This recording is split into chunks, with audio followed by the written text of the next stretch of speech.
Amém, irmão? Somos um. Quero abrir então em Salmo 78. Continuar aquele sentimento, se o Senhor permitir, concluir, inclusive hoje. Salmo 78. Semana passada falamos no versículo 11, 9 a 11. Quero ler o verso 11. Salmo 78, verso 11. Vamos ler alguns versículos salteados do Salmo, amém? Nós concordamos aqui, Senhor, com a oração do nosso irmão. É em fraqueza que nos aproximamos de Ti, esperando do Senhor a edificação, o falar de Deus que vem da palavra, que vem do Teu Santo Espírito. Reconhecemos, Senhor, a começar de mim que estou falando, que somos muitas vezes muito bons na teoria bíblica, mas muito falhos no que se refere à Tua palavra se constituir vida em nós. Por isso pedimos ao Senhor que venha trabalhar a Tua palavra na nossa vida, para a glória do Teu nome, Senhor, em nome de Jesus. Então, irmãos, vamos ler alguns salteados, né? Aí no Salmo. O 11 diz assim: esqueceram-se das suas obras e das maravilhas que lhes mostrara, prodígios fez na presença de seus pais, na terra do Egito, no campo de Zoan. E aí, prosseguindo mais um pouquinho, aí no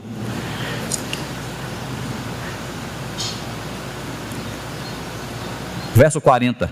Quantas vezes se rebelaram contra ele no deserto e na solidão o provocaram? Tornaram a tentar a Deus, agravaram o Santo de Israel. Não se lembraram do poder dele, nem do dia em que os resgatou do adversário, de como no Egito operou ele os seus sinais e seus prodígios no campo de Zoan.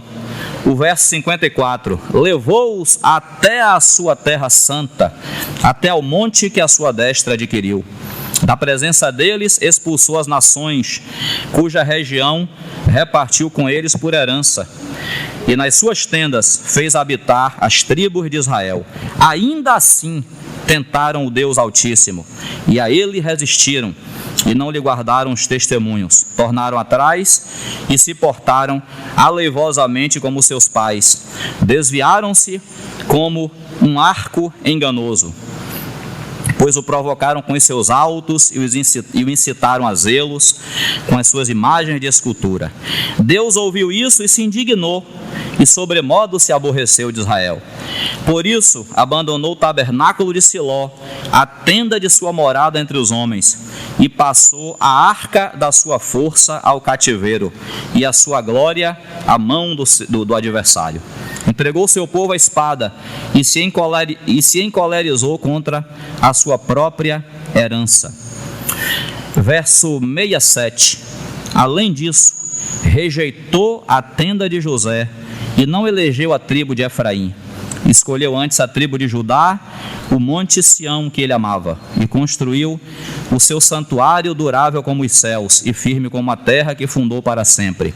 Também escolheu a Davi seu servo e o tomou dos redis das ovelhas, tirou-o do cuidado das ovelhas e suas crias para ser o pastor de Jacó seu povo e de Israel sua herança. Eu vou parar aí.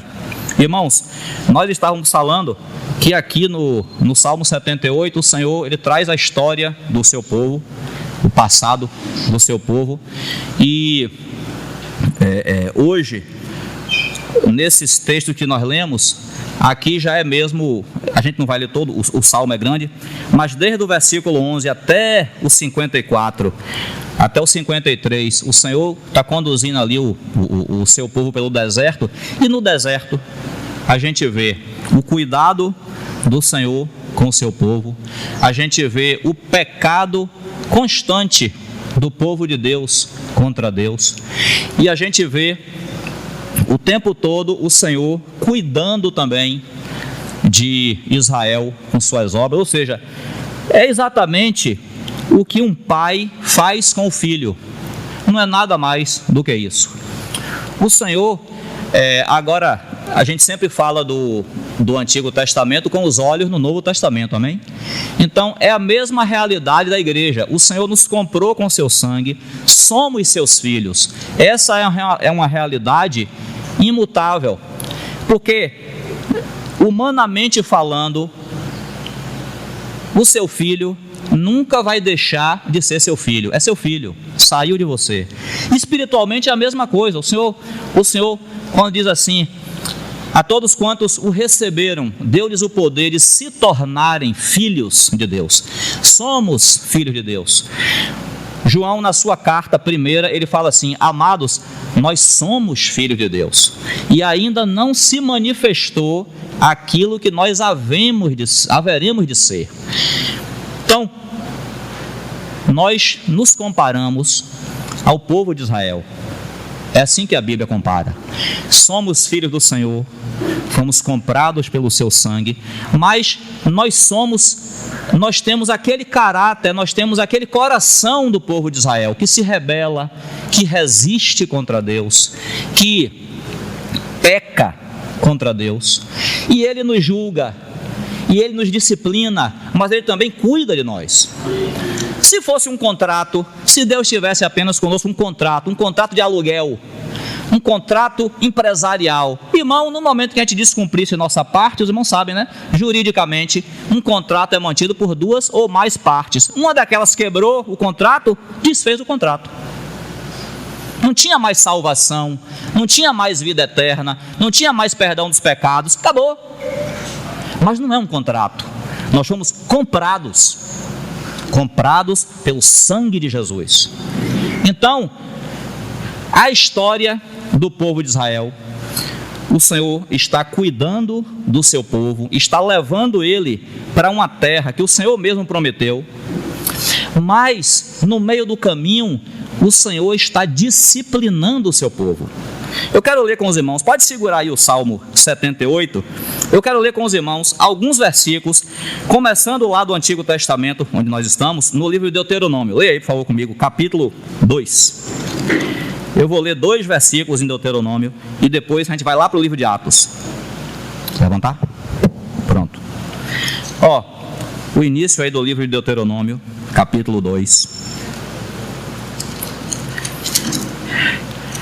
Deuteronômio 2, verso 7.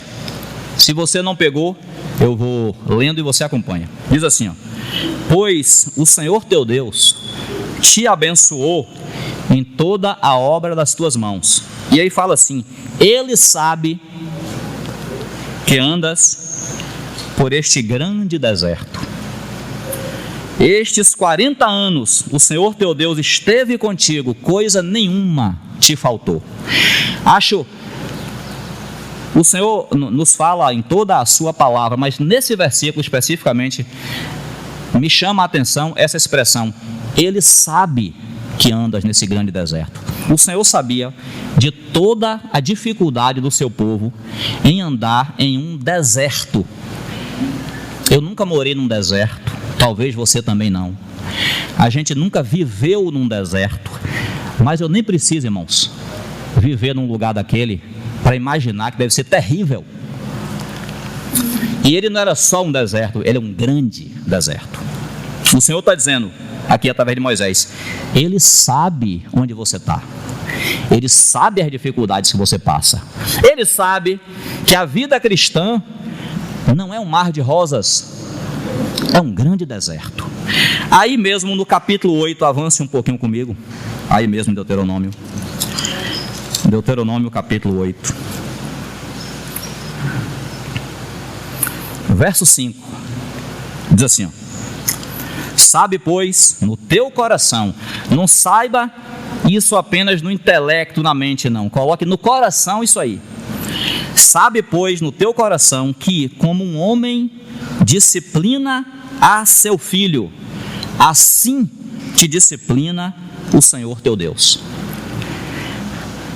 Então a comparação é exatamente essa que a Bíblia faz. Como um homem, como um pai está disciplinando o seu filho, assim o Senhor teu Deus, que é nosso pai, Ele também disciplina seus filhos.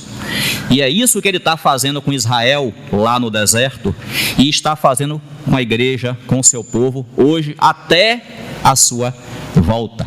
Por isso que o versículo de Filipenses fala assim: aquele que começou boa obra em vós, desde que Israel foi libertado do Egito, da escravidão de Satanás, do pecado, eu e você, desde que fomos libertos desse mundo, até o dia de Cristo Jesus, o Senhor vai completar em nós essa boa obra.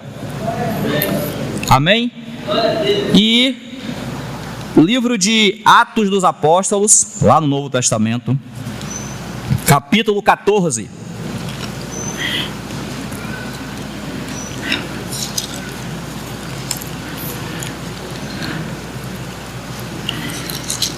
Atos 14. É 14 mesmo? Não é 14 não, é 13, é um capítulo antes. Atos capítulo 13, verso 17. Olha o que o Senhor fala através de Paulo. O Deus deste povo de Israel escolheu nossos pais e exaltou o povo durante sua peregrinação na terra do Egito, donde os tirou com braço poderoso. Então, o Senhor também nos tirou desse mundo perverso, de debaixo da escravidão do inimigo. Aí o versículo 18 diz assim: e suportou-lhes os maus costumes por cerca de 40 anos no deserto. Como é que está na sua tradução aí? Na minha diz maus costumes, e na sua tem diferente? Os seus costumes. Os seus costumes, tá, na minha tem os maus costumes, na sua tem diferente? Seus costumes, tá vendo? Está dizendo que Deus suportou. Seu filho, você ama, ele é lindo, ele é uma joia que o Senhor te deu, seu filho, sua filha, mas tem maus costumes, tem ou não tem? Tem tanta coisa que nossos filhos precisam ser disciplinados, precisam aprender. A disciplina não é só punitiva não, como a Bíblia fala, pegar a vara da disciplina e aplicar uma disciplina física, não. A disciplina é punitiva e ela também é instrutiva. Porque se você, como diz o livro de Provérbios, se você e eu, se nós ouvirmos o conselho do Senhor, não vai precisar vir a vara sobre nós. É ou não é? Então o Senhor, quando traz, veja irmãos, coloque junto comigo sua mente nas Escrituras. O povo é libertado do Egito, eu e você. Pense no dia em que você se converteu. Você conheceu Jesus. Não teve dia mais lindo na minha vida do que aquele ali. Estava cego e agora eu vejo. Eu já contei para os irmãos aqui, no dia que eu me converti, foi um domingo, eu me converti de noite, eu acho. Porque eu acho que eu já estava convertido, desde de manhã. Quando eu soube que aquele domingo eu ia para a reunião da igreja de noite, eu acordei naquele domingo, eu já não estava pisando mais no chão já. Aquele foi o domingo mais diferente da minha vida.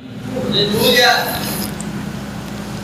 Aí irmãos, você é liberto do Egito, você é liberto do mundo, você encontrou Jesus, amém. Aí agora, maravilha, minha vida vai ser uma bênção, vai mesmo. Só que quando você sai do Egito, o que é que tem na sua frente?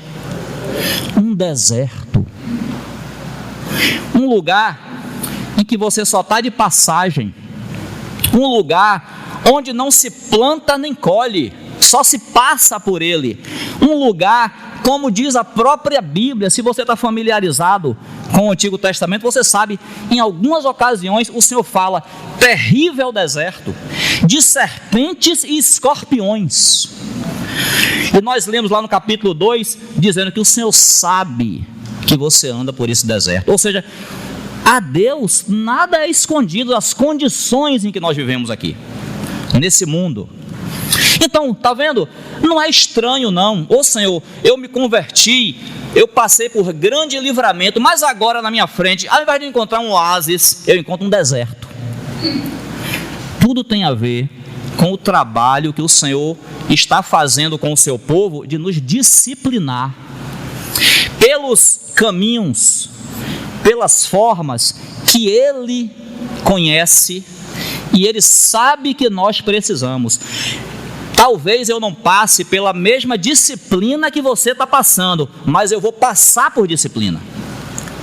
O Senhor, com cada filho, o pai não tem um modo de tratamento, mas todos são disciplinados, todos são corrigidos.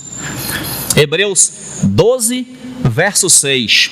O Senhor corrige a todo filho que Ele recebe, corrige a quem Ele ama, açoita a todo filho a quem Ele recebe. Nós vivemos debaixo de disciplina, porque Atos capítulo 13, nossos maus costumes, irmãos, precisam ser mudados. O Senhor estava ali suportando os maus costumes do seu povo, mas era o seu povo, é sua herança, foi comprado pelo seu sangue, Ele não vai jogar fora. O que vem a mim, disse o Senhor, de modo nenhum eu lançarei fora. Então Ele já tinha comprado aquele povo, Ele já tinha nos comprado. Ele não sabia como nós éramos? Claro que sabia. Ele não já conhecia nossos maus costumes? Claro que conhecia. Mas é isso mesmo, Ele nos comprou para poder nos moldar ao caráter do seu Filho. Então o deserto é essa operação de Deus na vida do seu povo para poder nos transformar. Porque se a gente, olha, os discípulos, quando Jesus veio, eles queriam que Jesus derrotasse o Império Romano e inaugurasse aqui o reino de Deus. Aí sabe o que acontece? Se Jesus fizesse isso, aí ia ser o reino de Deus formado por um bocado de gente que nunca tinha nascido de novo, nunca tinha recebido o Espírito Santo, um bocado de pecador dentro do reino de Deus. Sabe o que ia acontecer?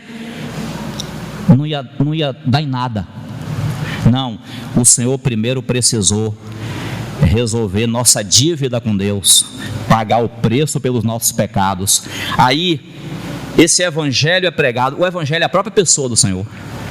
Então aí, quando o homem ouve o evangelho e crê, ele recebe o Espírito Santo, ele recebe a vida de Deus. Aí agora ele pode caminhar com Deus. Agora a boa obra começa na vida dele.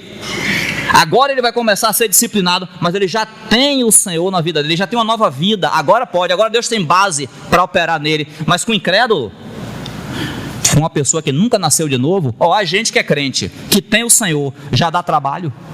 Imagina uma pessoa que nunca nasceu de novo na vida, não tem o Espírito Santo, não recebeu a vida de Deus. Como Deus vai trabalhar com uma pessoa dessa? Então primeiro o Senhor precisava ir até a cruz para nos dar a sua vida, nos dois sentidos, nos dar a sua vida em lugar da dívida que era nossa, e nos dá também a sua vida no nosso espírito, para que com essa vida a gente possa agora ser habilitado a se tornar povo de Deus. Então o Senhor está disciplinando o seu povo, Ele tem um propósito e Ele vai continuar nos corrigindo, Ele vai continuar nos tratando enquanto estivermos aqui. Agora Provérbios fala que o Senhor dirige os passos do homem. Como o homem vai entender o seu caminho? Tem coisas na vida cristã que acontecem conosco que a gente não entende. Não tem explicação naquele momento para nós. Só Ele sabe por que aconteceu. Só Ele sabe porque a gente está passando por aquilo. Se for uma situação que nós criamos, de erro nosso, falha nossa, a gente já sabe que é consequência. Então, procura o sangue, pede perdão ao Senhor, corrige. Mas se não for isso, tem situações que não tem a ver com pecado nosso, tem a ver com algo que Ele quer corrigir na nossa vida. Então, acontece conosco e a gente não tem explicação. Mas Ele sabe por que estamos passando. Jó não sabia porque estava passando por aquele tratamento, por aquela disciplina, mas Deus sabia. Então por isso que o livro de Tiago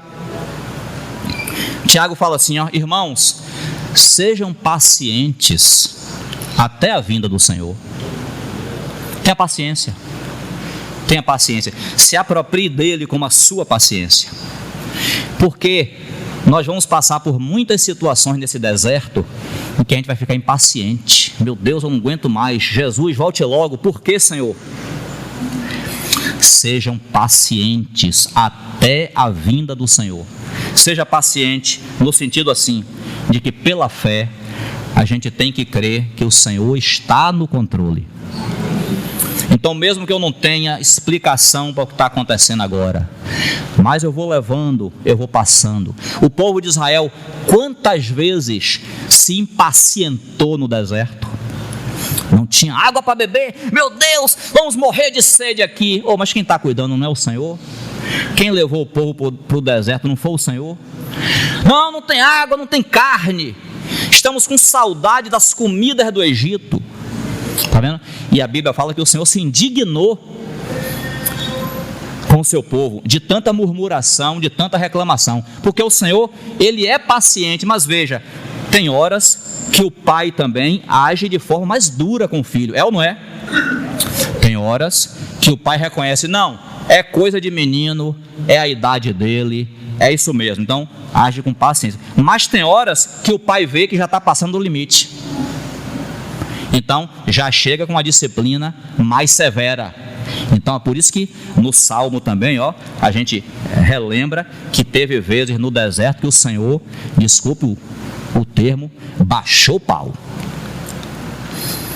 Morreu gente foi julgada.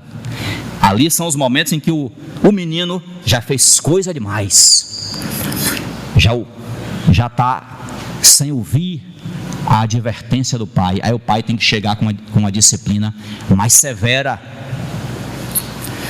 Mas veja, o Senhor deu água, o Senhor deu alimento, porque é assim que nós fazemos com nossos filhos. Nós que somos maus, nenhum pai diz assim, você, com o filho, você agiu mal hoje, você desobedeceu, vai passar o dia sem comer. Diz isso? Se disser isso, o coitado do menino morre de fome. Vai para o hospital desnutrido? Não. Comida, água, o cuidado básico, o pai sempre vai providenciar, a mãe. Então o Senhor, com todos aqueles maus costumes do povo, mas estava ali cuidando, tinha água, tinha alimento. Mas quando precisava, o Senhor era duro. Irmãos, é exatamente assim que acontece conosco. É Hebreus capítulo 12. Vocês não têm resistido ainda até o sangue, e vocês já estão desmaiando? Não, tem mais disciplina pela frente, porque nós temos maus costumes, e o Senhor deseja corrigir nossos maus costumes. E nós lemos no Salmo assim, que o Senhor abandonou o tabernáculo de Siló. Às vezes a gente pensa, porque Siló, antes de ser, era assim, tinha o tabernáculo de Moisés, que era móvel, vinha caminhando junto com o povo no deserto. Desmontava, montava, desmontava, montava. Quando chega em Canaã, esse tabernáculo fica em Siló, vira o centro da adoração, para o povo poder ir lá buscar a Deus. Aí, muitas vezes a gente pensa que porque aquele lugar é santo, porque ali é a obra de Deus, o Senhor nunca vai julgar. O Senhor falou assim, vocês querem continuar fazendo a própria vontade de vocês? Eu abandono. Abandonou o tabernáculo, entregou a arca, isso é livro de Samuel, entregou a arca para os filisteus e julgou o seu povo. Porque o Senhor não é refém de nada. O Senhor é rei, é soberano. Então, se nós achamos que a gente vai continuar errando, e o Senhor vai manter as aparências, Ele destrói as aparências, e começa a fazer uma obra por trás, uma obra duradoura, efetiva, sem aparência. Abandonou o tabernáculo de Siló, e mais, não elegeu a tribo de Efraim. Os irmãos sabem, não dá tempo de ler. Nós lemos desse mesmo salmo aí, verso 9 até o 11, que os filhos de Efraim, embora armados de arco, bateram em retirada no dia do combate. Quer dizer, o Senhor nos capacitou para servi-lo, mas na hora do vamos ver, na hora do combate, a gente deixa os irmãos sozinhos, a gente foge. Aí no final do Salmo, fala assim: ele não elegeu a tribo de Efraim. Os irmãos sabem que Rúben, né, o filho de Jacó, Rúben é o primogênito. Mas 1 Crônicas fala, capítulo, salvo engano, 5, que ele era o primogênito, mas como ele pecou com a concubina de Jacó, ele perdeu a primogenitura, e a Bíblia fala que a sua primogenitura foi dada aos filhos de José. Perder a primogenitura é perder a vanguarda espiritual, é perder a bênção dobrada, é jogar fora aquilo que o Senhor nos deu em Cristo Jesus. Isso é perder a primogenitura. Muitos de nós, com as nossas atitudes, estão perdendo a primogenitura, e a primogenitura está sendo dada a outros irmãos e irmãs. Aí Crônicas fala que a primogenitura de Rúben foi dada aos filhos de José. E os filhos de José, aí você lembra de uma outra história, que quando José leva os 2 filhos dele para poder Jacó abençoar, lembra disso? Aí Jacó coloca a mão direita sobre o mais novo e a mão esquerda sobre o mais velho. Ele troca ali a bênção. Efraim era o mais novo, mas Jacó falou assim: ele vai ser maior do que o irmão mais velho dele. Então Efraim, ele ganha ali uma primazia sobre os outros filhos de Israel. Mas veja, Efraim não soube aproveitar essa primogenitura. Então quando chega no final do Salmo, nós lemos aí: o Senhor não elegeu a tribo de Efraim, ele elegeu a tribo de Judá. O Senhor mudou, porque na verdade quem confirma a escolha somos nós. Lembra que o Senhor falou: porque muitos são chamados, mas poucos escolhidos. Quem confirma a escolha que o Senhor fez somos nós. De que maneira? Ele nos chamou a todos para servi-lo, para estarmos na sua presença, mas com as nossas atitudes, com as atitudes dos chamados, a gente vai dizer se somos escolhidos, somos eleitos ou não. Muitos são chamados, poucos escolhidos. É a nossa atitude que faz essa confirmação ou não. Agora que Ele já nos deu o seu Espírito, agora que Ele já nos capacitou, agora cabe a nós. Lembra, Ele deu os talentos a cada um. A um deu 5, a um deu 2 e a outro deu 1, para que eles negociassem aqueles talentos. Então nós recebemos talentos. Agora, a responsabilidade de negociar é nossa. A responsabilidade de servir a Deus é nossa. Ele já nos deu a capacitação, agora é com você. Dê o primeiro passo, que Ele te dá graça para você dar aos outros. Mas se a gente faz como o que recebeu um talento, fala assim: olha, esse negócio está muito difícil, para eu poder negociar esse talento aqui, está muito complicado. Aí enterra o talento. O que é que vai acontecer? Meus irmãos que receberam talentos iguais a mim, e agora eu não vou entrar na quantidade, eu só estou dizendo, todos receberam talentos. Ah, porque foi 5, foi 2, não, todos receberam talentos.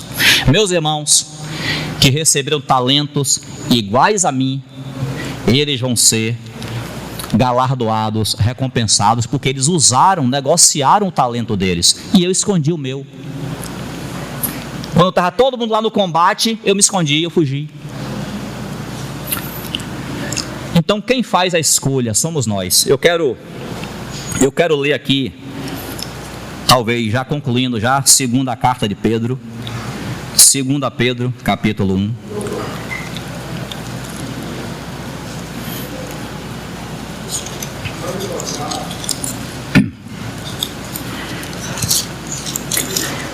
Que é um texto bastante conhecido. 2 Pedro 1, Verso 3, vamos ler aí, 3 em diante.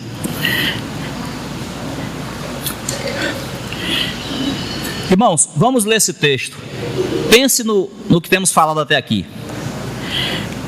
Visto como, pelo seu divino poder, nos têm sido doadas todas as coisas que conduzem à vida e à piedade, pelo conhecimento completo daquele que nos chamou para a sua própria glória e virtude, pelas quais nos têm sido doadas as suas preciosas e muito grandes promessas, para que por elas vos torneis coparticipantes da natureza divina, livrando-vos da corrupção das paixões que há no mundo. Por isso mesmo, vós, reunindo toda a vossa diligência, associai com a vossa fé a virtude, com a virtude o conhecimento, com o conhecimento o domínio próprio, com o domínio próprio a perseverança, com a perseverança a piedade, com a piedade a fraternidade, com a fraternidade o amor. Porque estas coisas, existindo em vós e em vós aumentando, fazem com que não sejais nem inativos, nem infrutuosos no pleno conhecimento de nosso Senhor Jesus Cristo. Pois aquele a quem estas coisas não estão presentes é cego, vendo só o que está perto, esquecido da purificação dos seus pecados de outrora.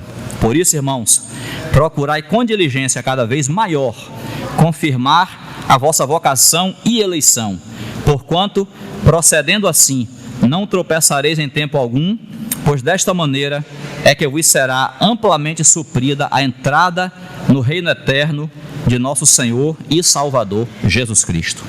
Até aí.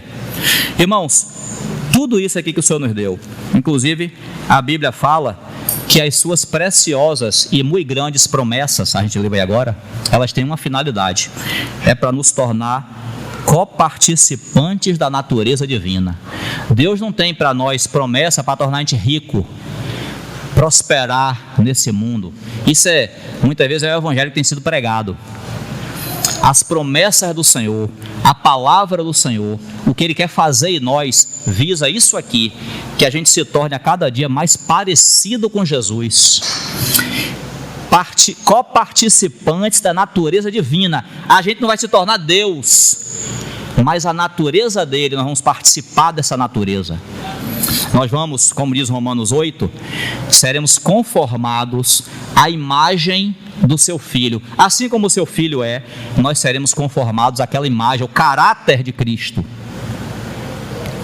Então, o que o Espírito está falando, através de Pedro, é que a gente deve usar tudo isso que o Senhor já nos deu, já nos capacitou, para poder confirmar a nossa vocação e eleição. Senhor, eu não somente sou um chamado, mas eu também quero ser um escolhido. Porque todos os filhos de Deus são chamados, mas pela sua própria atitude, eles deixam de ser escolhidos. Não estou falando de perder a salvação, porque a gente crê que não se perde a salvação. A salvação é dada de graça e é eterna e não depende dos meus méritos, mas dos de Cristo. Não é isso não, é perder a primogenitura, é perder a oportunidade de crescer em Cristo, de servi-lo. Isso é perder a primogenitura, é jogar fora a oportunidade que o Senhor nos deu de servi-lo, de sermos pelos seus interesses. Isso é perder a primogenitura. Então Pedro está dizendo assim, procurar, irmãos, com diligência. Veja, quando você estiver lendo a Bíblia, preste bem atenção nas palavras, porque o Espírito não usa a palavra à toa. Pedro fala assim, por isso, irmãos, procurai com diligência, já é com diligência, já é com afinco, com empenho, e diz assim, cada vez maior. Se você tinha empenho, diligência para servir a Deus no início da sua fé, hoje tem que estar maior essa diligência. Hoje tem que estar maior ainda o seu empenho em servir a Deus. Procurai com diligência cada vez maior confirmar a vossa vocação e eleição. Então, se eu servia a Deus ontem, eu devo servi-lo com mais afinco hoje, não relaxar. É isso que a Bíblia está falando.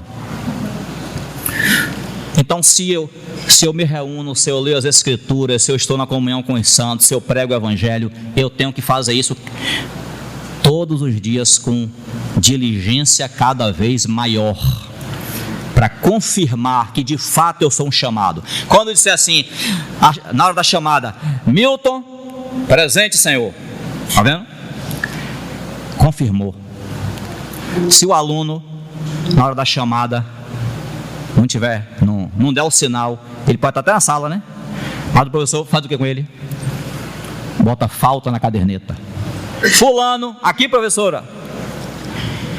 Então, procurai com diligência cada vez maior confirmar a vossa vocação e eleição. E diz assim, ó, porque fazendo isso,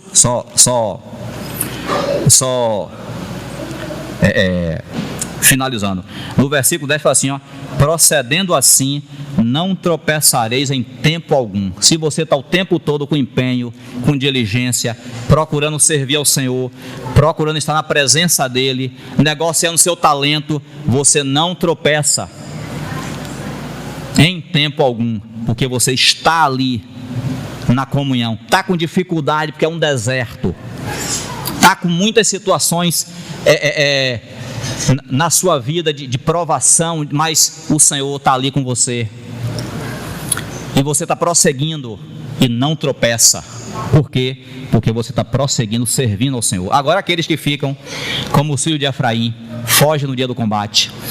Em Juízes capítulo 5 também, nós citamos aqui, na hora do combate lá de Juízes, Débora falou assim, entre as facções de Rúben houve grande elucubração, ficaram nos currais ouvindo a flauta. Por que vocês não vieram para a batalha junto com seus irmãos? Ficou lá ouvindo música?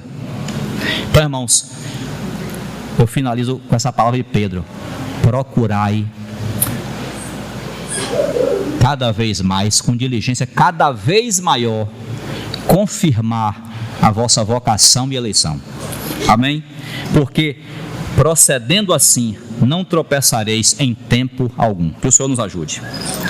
Orar aqui, 10:05. Senhor, entregamos nas tuas mãos a tua palavra.